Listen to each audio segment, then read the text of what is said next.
تحفظ دین کا کارواں رواں دواں علماء کا ساتھ دو۔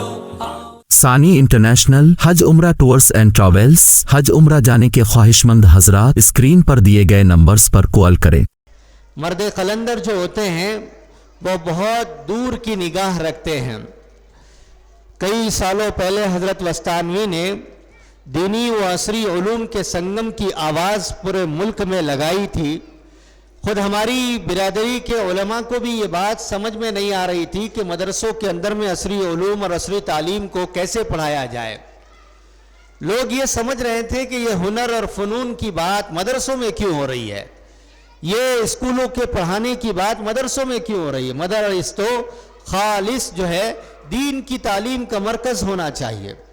لیکن میں بہت چھوٹی زبان سے یہ کہنا چاہ رہا ہوں کہ فکر نانوتوی کا جو عکس اگر کسی کو دیکھنا ہے، اور اس صدی کا اگر نانوتوی کسی کو دیکھنا ہے، جس نانوتوی نے دارالعلوم دیوبند کی بنیاد رکھی تھی، وہ دارالعلوم دیوبند ایک مدرسہ نہیں تھا۔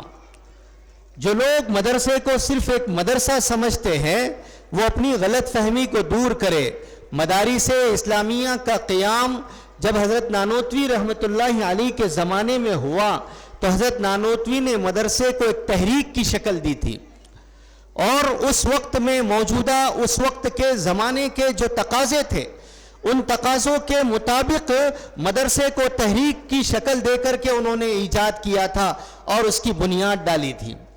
حضرت نانوتوی رحمۃ اللہ علیہ نے جو بنیاد ڈالی تھی اس کا یہ مقصد نہیں تھا کہ صرف یہی پڑھایا جائے، اس کے علاوہ کوئی اور ہنر اور فن نہ پڑھایا جائے، ایسا نہیں تھا۔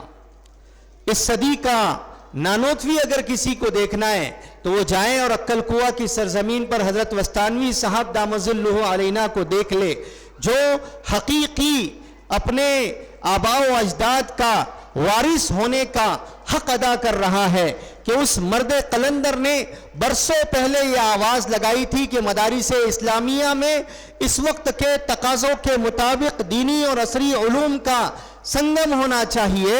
ان کی اس بات کو اس وقت میں قبول نہیں کیا گیا، لیکن آج چپے چپے اور کونے کونے سے یہ آواز لگ رہی ہے کہ مدارس اسلامیہ کے اندر میں عصری علوم کو بھی لایا جائے اور اس کا بھی نظام بنایا جائے۔